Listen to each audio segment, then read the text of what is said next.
Good morning. This is online class conducted by St. James School and College. Today I am going to teach History Civics of class 10, chapter 2. Chapter 2 is Factors Promoting the Growth of Nationalism and Foundation of INC, Indian National Congress. इस chapter को पढ़ने से पहले हम first chapter की थोड़ी सी summary आपको remind करा देंगे. फर्स्ट चैप्टर का फर्स्ट वॉर ऑफ इंडिपेंडेंस या रिवोल्ट ऑफ 1857. मैंने आपको बताया था कि ये रिवोल्ट क्यों हुआ था. इसके कई सारे रीजन्स थे, जैसे कुछ पॉलिटिकल रीजन्स थे, इकोनॉमिक रीजन्स थे, सोशल रिलीजियस रीजन्स थे. इमीडिएट कॉज स्टार्ट इसका इंट्रोडक्शन हुआ था. तो ये जो फर्स्ट वॉर ऑफ इंडिपेंडेंस था वो सक्सेस तो नहीं हुआ, लेकिन इसका बहुत बड़ा इम्पैक्ट इंडियंस के ऊपर पड़ा. इसका बहुत बड़ा असर पड़ा. ब्रिटिशर्स ने अपनी नीतियाँ बदल ली, अपनी सारी पॉलिसीज चेंज कर ली थी और इंडियंस के लिए उनकी जो पॉलिसीज थी वो और ज़्यादा टफ हो गई थी, सख्त हो गई थी, जिसकी वजह से इंडियन के मन में अब धीरे धीरे जो एक बिलीव बना हुआ था कि ब्रिटिशर्स उनको उनकी जो कंडीशन है उसको इम्प्रूव करेंगे और उनकी इकोनॉमिक कंडीशन को राइज करेंगे, बढ़ाएंगे, उनकी देखभाल करेंगे, वो बिलीव अब धीरे धीरे खत्म हो रहा था. क्योंकि इस 1857 के दौर में उन्होंने ब्रिटिशर्स ने इस रिवोल्ट को जिस तरीके से क्रश किया था, जिस तरीके से सप्रेस किया था, उससे तो ये तो जाहिर हो गया था कि वो इंडियंस के लिए हितकारी नहीं है. अब इंडियंस भी जाग चुके थे. मिड ऑफ 19th आते आते 19th सेंचुरी का मिड आते आते इंडियंस के मन में अब नेशनलिज्म, राष्ट्रीयता जिसको कहा जाता है, कि फीलिंग आने लगी थी. मीन्स अब वो अपने देश को, अभी तक उनके अलग अलग बेनिफिट्स थे, अलग अलग टारगेट थे कि कोई अपने नेशन बचाने के लिए लड़ रहा था, कोई अपने उत्तराधिकार को बचाने के लिए लड़ रहा था, लेकिन अब धीरे धीरे उसमें यूनिटी आ रही थी. वो यूनिट हो रहे थे और अब सिर्फ किसी एक पार्ट तक ना रह करके ये जो फीलिंग थी वो पूरे देश को अपने कंट्रोल में ले रही थी. इस पूरे देश में नेशनलिज्म की फीलिंग, जो कि हम जिसको पैट्रियटिज्म भी कह सकते हैं, ये फीलिंग राइज होती है. और नेशनलिज्म को हम डिनोट करते हैं लव ऑफ देयर कंट्री. अपनी कंट्री को जब प्यार करते हैं, अपनी कंट्री के पहचान से हम जाने जाते हैं कि हम किस देश के रहने वाले हैं. हम अगर कहीं अपना इंट्रोडक्शन देते हैं तो हम बताते हैं कि हम इंडियन हैं. वो हमारे मन में नेशनलिज्म है अपने देश के प्रति कि हम इस देश के रहने वाले हैं, ना कि किसी स्टेट या किसी राज्य के रहने वाले हैं. हम ये अपना इंट्रोडक्शन ऐसे देते हैं कि आई एम इंडियन. तो इस तरीके से जो नेशनलिज्म की फीलिंग थी वो धीरे धीरे लोगों के मन में बस रही थी, जाग रही थी. नेशनलिज्म की फीलिंग कैसे लोगों के मन में आ रही थी, उसके पीछे कुछ रीजंस थे, कुछ फैक्टर्स थे, जिसको हम इस चैप्टर में देखेंगे. तो वो कॉजेज क्या थे, जिनको फैक्टर्स या कॉजेज कह सकते हैं. कॉजेज में फर्स्ट आता है British policy of economic exploitation. Britishers as a trader India आए थे, व्यापारी बनकर के इंडिया आए थे और धीरे धीरे वो इंडिया के मास्टर बन गए. और 1857 के बाद उनका जो रवैया था इंडियंस के लिए वो काफ़ी टफ हो गया, कठोर हो गया था. वो अब इंडिया को सिर्फ एक एक्सप्लॉयटेशन के दृष्टिकोण से देखते थे. यहाँ के जो रॉ मटेरियल्स होते थे उनको वो कच्चे दामों पे अपने देश ले जाते थे, क्योंकि इंग्लैंड में, जैसा मैंने फर्स्ट चैप्टर में बताया था, इंडस्ट्रियल रेवोल्यूशन हो चुका था. वहाँ पर बड़ी बड़ी मशीनें आ चुकी थी. उन मशीनों में सामान बनाने के लिए, गुड्स प्रोडक्शन करने के लिए इंडिया से वो रॉ मटेरियल्स कच्चे दामों पर ले जाते थे अपनी कंट्री में. वहाँ जब गुड प्रोडक्शन होता था तो उस सामान को ला करके इंडिया में भी डंप करते थे दुगने दाम में. यहाँ की जो इंडस्ट्रीज थी छोटी छोटी, उनको रियूंड हो चुकी थी. हैंडीक्राफ्ट्स, आर्टिसियंस जो थे उनकी जॉब छीन चुकी थी. तो किसानों की हालत भी बहुत ख़राब थी, क्योंकि उनसे ज़्यादातर मोस्टली कैश क्रॉप ही उगाए जा रहे थे. कैश क्रॉप को मतलब जिनको हम डायरेक्ट मार्केट में सेल करते हैं. तो ऐसा टारगेट रखा जाता था कि जो किसान सिर्फ कैश क्रॉप ही उगाएं और जिससे उनको काफ़ी फायदा होता था. तो इकोनॉमिकली वो इंडिया को एक्सप्लॉइट कर रहे थे, जिससे सोसाइटी का हर जो वर्ग था वो परेशान था ब्रिटिशर से, इनकी नीतियों से, इनकी पॉलिसीज से. तो अब वो आवाज़ उठाने के लिए तत्पर थे कि कोई उनको सपोर्ट करे और वो आवाज़ उठाएंगे. Effect of the great rising of 1857 का वॉर फेल हो गया. उसका कोई पॉजिटिव वे में अगर हम देखें तो फेल होने के बाद भी 1857 वॉर का इफेक्ट बहुत बड़ा पड़ा इंडियंस के ऊपर, क्योंकि उसमें जो भी नीतियाँ ब्रिटिशर्स ने अपनाई इंडियंस के लिए, उससे इंडियंस की आंखें खुल गई कि हम ब्रिटिशर्स को जब तक यहाँ से नहीं निकालेंगे तब तक उनका डेवलप नहीं होना है. थर्ड आता है ब्रिटिश इंपीरियलिज्म. ब्रिटिश इंपीरियलिज्म एक ऐसी जो डेवलप्ड कंट्रीज हैं वो लेस डेवलप्ड कंट्रीज को कंट्रोल करके वहाँ की इकोनॉमी और पॉलिटिकल कंडीशन को अपने कंट्रोल में करते हैं और वहाँ के मास्टर बनते हैं। तो ब्रिटेन ने भी इंडिया के साथ नहीं किया था, वो अपना इंपीरियलिज्म बढ़ा रहा था और इंडिया को अपने कब्जे में कर रहा था। यहाँ के सारे शर्तें, सारे कंडीशंस खुद रखता था और यहाँ का मास्टर बन रहा था। तो इंपीरियलिज्म के थ्रू वो इंडिया को कंट्रोल कर रहा था, यहाँ के सारे डिसीजन खुद ले रहा था, जिससे इंडियंस को बहुत ज़्यादा परेशानी करेगी।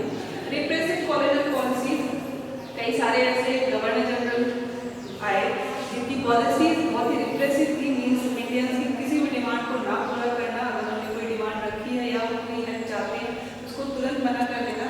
जैसे लॉर्ड लिटन था, लॉर्ड लिटन ने वर्नाक्युलर प्रेस एक्ट लगा दिया। तो वर्नाक्युलर का मतलब होता है लोकल लैंग्वेज। उस समय लोकल लैंग्वेज में कई सारे न्यूज़पेपर्स निकलते थे, क्योंकि हर लैंग्वेज को समझना सबके बस की बात नहीं थी। तो जहाँ की जो लोकल लैंग्वेज थी वही वहाँ की लोकल लैंग्वेज में न्यूज़पेपर्स निकाले जाते थे।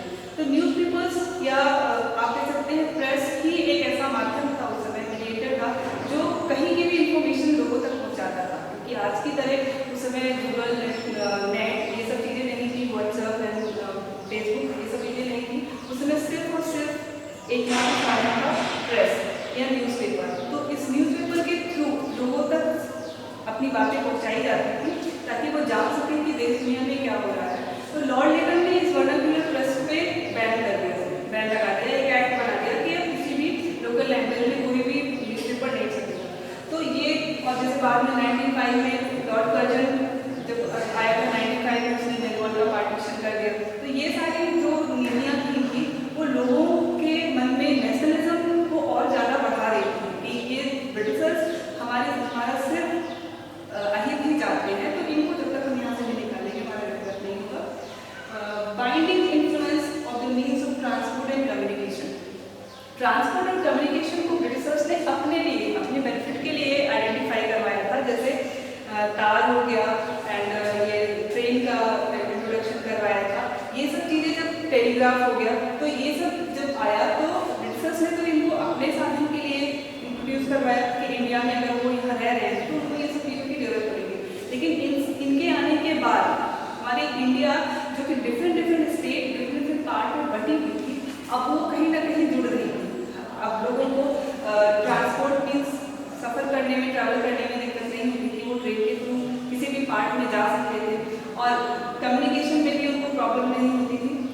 कोई भी मैसेज डिलीवर करना है तो उस मैसेज को डिलीवर कर सकते थे। तो इस जो ये फैक्टर था, इससे भी इंडियन नेशनलिज्म को राइज करने में बहुत ज़्यादा हेल्प मिली थी।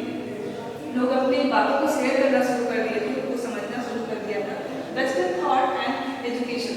Western thought and education means Britishers ने इंडिया में वेस्टर्न एजुकेशन को इंट्रोड्यूस कराया था अपने बेनिफिट के लिए, ताकि वो ये कर सके, उनको हेल्प मिल सके कि जब यहाँ के लोग वेस्टर्न एजुकेशन को गेन करेंगे, मीन्स इंग्लिश के माध्यम से पढ़ाई करेंगे, तो इंग्लिश जानने और समझने वाले उनको क्लर्क या एम्प्लॉय हो जाएंगे ब्रिटिशर्स को। क्योंकि वो जब ब्रिटेन से लाते थे एम्प्लॉयज़ को तो वो ज़्यादा सैलरी लेते थे और उन्हें ज़्यादा सैलरी देनी पड़ती थी क्योंकि वो दूसरे देश में आकर के यहाँ काम करते थे। तो ब्रिटिशर्स ने कहा कि ऐसा करते हैं कि इंडिया में भी हम इंग्लिश को इंट्रोड्यूस कराते हैं, उसके माध्यम से यहाँ के लोगों को पढ़ाते हैं। जब वो इंग्लिश जानने लगेंगे तो हम इनसे काम अच्छे तरीके से करवा सकेंगे। इसलिए उन्होंने यहाँ पर वेस्टर्न एजुकेशन को आइडेंटिफाई करवाया, इंट्रोड्यूस करवाया। तो जब यहाँ के लोगों ने वेस्टर्न एजुकेशन दिया, इंग्लिश को जाना, उन्होंने समझना शुरू किया, तो सिर्फ ना उनको यही मतलब ये फायदा हुआ कि वो ब्रिटिशर्स की पॉलिसीज़ को जान सके, इनके अलावा अमेरिकन रेवोल्यूशन, फ्रेंच रेवोल्यूशन के बारे में उन्होंने पढ़ना शुरू किया। वेस्टर्न जो थॉट्स थे, वहाँ के जो थिंकर्स थे, उनके बारे में उन्होंने जानना शुरू किया। उनके लेख जो उन्होंने लिखे थे, जैसे रूसो, वोल्टायर, ये सब थे, तो इनके लेख को उन्होंने पढ़ना शुरू किया, जिसमें फ्रेंच रेवोल्यूशन से उन्होंने लिबर्टी, इक्वलिटी और फ्रेटर्निटी जो एक टारगेट था वहाँ का, उसको उन्होंने देखा। इसका इम्पैक्ट इंडियंस के ऊपर काफ़ी पड़ा। उस वेस्टर्न एजुकेशन के इंट्रोडक्शन के बाद इंडियंस की थॉट जो थी, वो इंडियंस की थिंकिंग चेंज होने लगी। अब वो कुछ नया सीख रहे थे, कुछ नया जान रहे थे, पूरी दुनिया के बारे में वो पढ़ रहे थे, वहाँ की हिस्ट्री, वहाँ का इतिहास, रेवोल्यूशंस के बारे में पढ़ रहे थे, कैसे किस देश को आज़ादी मिली। तो उससे वो सीख रहे थे कि वो सारी चीज़ें हम इंडिया के ऊपर भी अप्लाई कर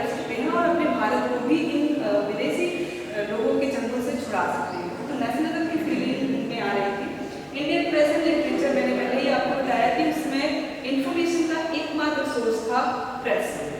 तो इंडियन प्रेस में जो पत्रिकाएं छपती थी, जो न्यूज़पेपर छपती थी, उससे लोगों को इन्फॉर्मेशन मिलती थी।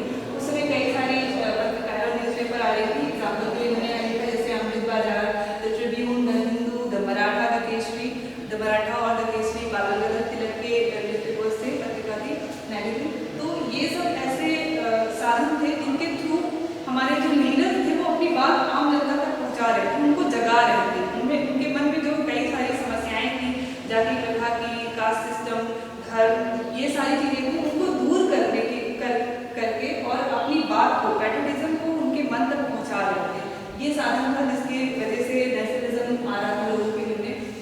B.C. चैटर्जी जिन्होंने आनंद मठ लिखा था और आनंद मठ से हमारा नेशनल सॉन्ग वंदे मातरम लिया गया, इसमें भी बहुत इम्पैक्ट आ रहा था लोगों के ऊपर। फिर आता है rediscovery of India's glorious past. India का ग्लोरियस पास्ट लोगों को बताया जाने लगा। बहुत सारे ऐसे ब्रिटिशर्स थे जिन्होंने भ्रम पैदा कर रखा था कि इंडियंस कभी भी ब्रेव नहीं थे और कभी भी उन्होंने अगर उनके ऊपर किसी ने आक्रमण किया तो उसको वो हरा नहीं पाए थे, उनमें इतनी कैपेबिलिटी नहीं थी। ये भ्रम पैदा कर रखा था लोगों के मन में। तो कुछ ऐसे बहुत सारे ऐसे हिस्टोरियंस आए जैसे Max Muller, John Keith and John Marshall, ये सारे हिस्टोरियंस आए जिन्होंने ये साबित किया कि इंडियन का जो पास्ट था वो बहुत ग्लोरियस था। यहाँ के कई सारे ऐसे राजा, कई सारे ऐसे किंग हुए जिन्होंने विदेशियों को खदेड़ भगाया था इंडिया के बॉर्डर से और इंडिया को एक स्वतंत्र देश या यहाँ राज्य स्थापित किया था। तो ये जो रिवाइवरी था, रिवाइवल था ग्लोरियस पास्ट हमारे इंडिया का, उसको जब हमने जानना शुरू किया, हमने पढ़ना शुरू किया, तो हमारे मन में करेज आना शुरू हुआ और नेशनलिज्म की फीलिंग बढ़ने लगी।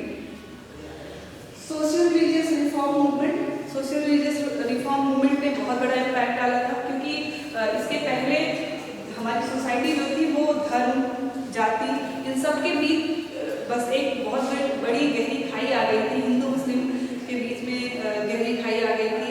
हम किसी लोअर कास्ट के जो पर्सन होते थे उसकी बिल्कुल भी पहचान नहीं होती थी, उसे अनटचेबल्स के नाम से जाना जाता था। तो इसको दूर करने के लिए यहाँ पे आपने पढ़ा कि ये वेस्टर्न थॉट एंड एजुकेशन आने के बाद हमारे जब लीडर्स ने वेस्टर्न थॉट्स को गेन किया, वेस्टर्न एजुकेशन लेना स्टार्ट किया, तो उन्होंने देखा कि वेस्टर्न कंट्रीज के डेवलप का रीज़न ये था कि वहाँ पे ऐसे थॉट्स नहीं थे, मीन्स वहाँ के सोशल कंडीशन ऐसी नहीं थी जैसे इंडिया में थी। वहाँ के लोग फ्रीली माइंड थे, कोई कास्ट सिस्टम नहीं था, कोई भी धर्मवाद नहीं था, सोशल डिस्ट्रीब्यूशन नहीं था। तो उसको उन्होंने इंडिया के ऊपर भी अप्लाई किया। इसके लिए उन्होंने सबसे पहले सोचा कि यहाँ की जो सोसाइटी है उसको हम रिफॉर्म करेंगे, वो चाहे सोशल रिफॉर्म हो या फिर रिलीजियस रिफॉर्म हो। तो जब इन्होंने इसके लिए प्रयास किया, जैसे कई सारे ऐसे सोशल रिफॉर्मर्स थे जिन्होंने बहुत बड़ा इम्पैक्ट डाला था और एफर्ट भी किया था, जैसे राजा राम मोहन राय ने ब्रह्म सभा की स्थापना की थी, फाउंडेशन डाला था 1828 में। उन्होंने एक बहुत बड़ा काम किया था। सबसे पहले तो ये देखिए कि ब्रह्म सभा उन्होंने जब स्थापित किया था, जिसको ब्रह्म समाज भी कहते हैं, तो उसमें उन्होंने ये नहीं किया था कि किसी एक कास्ट के लोग ही यहाँ पे आ सकते हो। फाउंडेशन को ज्वाइन करने के लिए कोई भी कास्ट के लोग आ सकते थे, जा सकते थे और वहाँ पे जो भी टीचिंग रहती थी उसको गेन कर सकते थे। और इन्होंने सबसे बड़ा काम किया था सती प्रथा जो कि उस समय इंडिया में बहुत ज़्यादा व्याप्त थी। सती प्रथा में अगर किसी लेडी के हस्बैंड की डेथ हो जाती थी तो उसके बाद उस डेड बॉडी के साथ उसको भी जला दिया जाता था। तो लॉर्ड विलियम बेंटिक के इफर्ट्स के साथ मिल करके राजा राम मोहन राय ने 1829 में सती प्रथा को एबलिश कर दिया था। इनके अलावा एनी बेसेंट, ज्योतिबा फुले, स्वामी दयानंद सरस्वती, ये सारे ऐसे सोशल रिफॉर्मर आए जिन्होंने हमारी इंडियन सोसाइटी को रिफॉर्म किया और उनके मन में नई थिंकिंग राइज होने के लिए फैक्टर्स दिए, कॉजेज दिए। बाल गंगाधर तिलक ने एक स्लोगन दिया था, Swaraj is my birth right and I shall have it. उन्होंने कहा था कि स्वराज हमारा जन्मसिद्ध अधिकार है और मैं इसे लेकर रहूँगा, कि इंडिया का जो स्वराज है वो हमारा है, उसे हम ही लेंगे, कोई दूसरा नहीं ले सकता है। इस स्लोगन के थ्रू उन्होंने इंडियंस को एकजुट किया था, उन्होंने इंडियंस के मन में नेशनलिज्म का बिगुल फूका था। तो ये था रीज़न जिसकी वजह से हमारे इंडिया में नेशनलिज्म, राष्ट्रीयता की फीलिंग राइज हो रही थी। लोग राष्ट्रीयता को जान रहे थे, समझ रहे थे। कई हमारे ऐसे लीडर्स आए जिन्होंने अपने प्रभाव से लोगों के मन में जो कई सारी समस्याएं थी, जैसे उस समय अनटचेबिलिटी बहुत ज़्यादा थी हमारी सोसाइटी में। ज्योतिबा फुले ने सत्यशोधक समाज की स्थापना की थी। ज्योतिबा फुले से थे और उन्होंने अपने चाइल्डहुड में इसको बहुत फेस किया था, इसलिए उन्होंने अनटचेबल्स की अपलिफ्टमेंट के लिए ये प्रयास किया था कि उनको हेय दृष्टि से ना देखा जाए, मीन्स उनको समाज में एक स्थान मिले, सोसाइटी में एक स्थान मिले। तो जब ये जो हमारे समाज में गहरी खाई थी ये दूर होने लगी और हम पास आने लगे, हमारे बीच कम्युनिकेशन होने लगा, हम अपनी फीलिंग्स को शेयर करने लगे, तो हमारी यूनिटी बढ़ने लगी और इस यूनिटी से नेशनलिज्म की फीलिंग आने लगी। अब हम देखेंगे कि हमारे इंडियन नेशनल कांग्रेस की स्थापना कैसे हुई थी। इंडियन नेशनल कांग्रेस एक पॉलिटिकल ऑर्गेनाइजेशन था। तो राजा राम मोहन रॉय और कई सारे ऐसे लीडर्स थे जिन्होंने पूरे देश में घूम घूम कर ये मूवमेंट चलाया, सोशल रिलीजियस रिफॉर्म किया। तो इसका प्रभाव हमारे इंडियन नेशनल कांग्रेस के ऊपर बहुत बड़ा। वो ऐसे कि जब इंडियन नेशनल कांग्रेस के बारे में, या इसको पहले हम इंडियन नेशनल यूनियन के नाम से जानते थे, बाद में इसका नाम इंडियन नेशनल कांग्रेस रखा गया था। तो हमारे लीडर्स ने सोचा, हमारे कई ऐसे लीडर्स थे जैसे दादा भाई नौरोजी, फिरोज शाह मेहता, बदरुद्दीन तैयब जी, जस्टिस एमरनाडे, ये सारे ऐसे लीडर्स थे जिन्होंने सोचा कि अभी तक बहुत छोटे छोटे ऐसे हमने ऑर्गेनाइजेशन बनाए जिनसे हमने अपनी डिमांड ब्रिटिश गवर्नमेंट के सामने रखी। जैसे दादा भाई नौरोजी ने ईस्ट इंडिया एसोसिएशन बनाया था लंदन में, ये बनाया था 1866 में, और इसकी कई सारी ब्रांचेस कैलकाटा, बॉम्बे एंड मद्रास में रखी थी, इन्होंने इसकी ब्रांचेस बनाई हुई थी। तो इस एसोसिएशन के थ्रू दादा भाई नौरोजी अपनी बात को, अपनी डिमांड को ब्रिटिश गवर्नमेंट के सामने रखते थे। इसी तरीके से सुरेंद्रनाथ बैनर्जी ने इंडियन एसोसिएशन बनाया था और ये एक ऑर्गेनाइजेशन था, पॉलिटिकल एसोसिएशन था, जिसके थ्रू वो अपनी डिमांड को ब्रिटिशर्स के सामने रखते थे। जैसे सुरेंद्रनाथ बैनर्जी ने licence act, arm act, press act का विरोध किया था। इसी एसोसिएशन के थ्रू उन्होंने डिमांड रखी थी कि ये एक्ट खत्म किए जाएं। तो foundation of Indian national Congress, तो ये तो थे कि इनको foreigner of Indian national Congress कहा जाता है कि इंडियन नेशनल कांग्रेस को सीख यहीं से मिली थी। Foundation of Indian national Congress, दादा भाई नौरोजी, फिरोज शाह मेहता, बदरुद्दीन तैयब जी, जस्टिस एमरनाडे, ये सारे ऐसे लीडर्स थे जिन्होंने सोचा कि इन एसोसिएशंस के बजाय हम एक ऑल इंडिया एसोसिएशन बनाते हैं जिसमें इंडिया के हर पार्ट से रिप्रेजेंटेटिव आएंगे, अपनी बातों को रखेंगे और उनकी डिमांड को एक लिस्ट में रखा जाएगा और उस डिमांड को हम ब्रिटिश गवर्नमेंट के सामने पेश करेंगे। तो ये जब बात आई तो इनको हेल्प किया था A.O. ह्यूम ने। A.O. ह्यूम जो कि एक सिविल सर्वेंट था, रिटायर्ड सिविल सर्वेंट था ब्रिटिशर्स का, उनको father of Indian national Congress कहा जाता है क्योंकि इंडियन नेशनल कांग्रेस बनाने के पीछे इनका बहुत बड़ा रोल रहा है। इन्होंने पूरा सपोर्ट दिया था इंडियन लीडर्स को कि एक ऐसा ऑर्गेनाइजेशन बने, एक ऐसा एसोसिएशन बने जिसके थ्रू ब्रिटिशर्स के सामने इंडियंस अपनी बात कह सकें और ये जो आए दिन कहीं ना कहीं रिवोल्ट होता है उससे ब्रिटिशर्स को निजात मिल सके। इसके लिए 28 दिसंबर से लेकर के 31 दिसंबर तक 1885 में बॉम्बे में एक मीटिंग चली थी और इस मीटिंग के प्रेसिडेंट थे व्योमेश चंद्र बैनर्जी, जिसको BC बैनर्जी कहा जाता है। और फाइनली 28 दिसंबर को इंडियन नेशनल कांग्रेस की नींव रखी गई, उसका फाउंडेशन किया गया, जिसको 1885 में मानते हैं कि इंडियन नेशनल कांग्रेस की नींव रखी गई। 72 डेलीगेट्स आए हुए थे। 72 डेलीगेट्स मीन्स इंडिया के डिफरेंट स्टेट, डिफरेंट पार्ट से रिप्रेजेंटेटिव आए हुए थे। वो वहाँ की समस्याओं को इंडियन नेशनल कांग्रेस के थ्रू ब्रिटिशर्स के समक्ष प्रस्तुत करना चाहते थे ताकि उनकी जो समस्याएं हैं, जो उनकी प्रॉब्लम्स हैं, उनको दूर किया जा सके। इंडियन नेशनल कांग्रेस जब बना था तो उस समय ब्रिटिशर्स भी इसको बहुत सपोर्ट कर रहे थे क्योंकि उनको लगा कि इंडियन नेशनल कांग्रेस एक ऐसा ऑर्गेनाइजेशन बन रहा है जिसके थ्रू हम इंडियन लीडर्स की थोड़ी बहुत डिमांड कंप्लीट करेंगे और यहाँ पे जो रिवोल्ट हो रहे हैं उसको हम बंद कर सकेंगे। लेकिन बाद में जब उन्हें लगा कि इंडियन नेशनल कांग्रेस जो है वो बहुत बड़ा ऑर्गेनाइजेशन, सपोर्टिव ऑर्गेनाइजेशन बन रहा है इंडियन के लिए, इंडियंस उससे काफ़ी उनको लाभ मिल रहा है, बेनिफिट हो रहा है, तो इन्होंने इसको ब्लेम करना स्टार्ट कर दिया था। इंडियन नेशनल कांग्रेस के कुछ एम्स थे, जैसे इंडियंस के बीच में फ्रेंडशिप लाना, उनकी म्यूचुअल फ्रेंडशिप रखना, उनकी डिमांड को पूछना, उनकी डिमांड क्या है, उनकी प्रॉब्लम्स क्या है और उसके बाद उन्हें ब्रिटिशर्स के सामने पेश करना। तो इस तरीके से इंडियन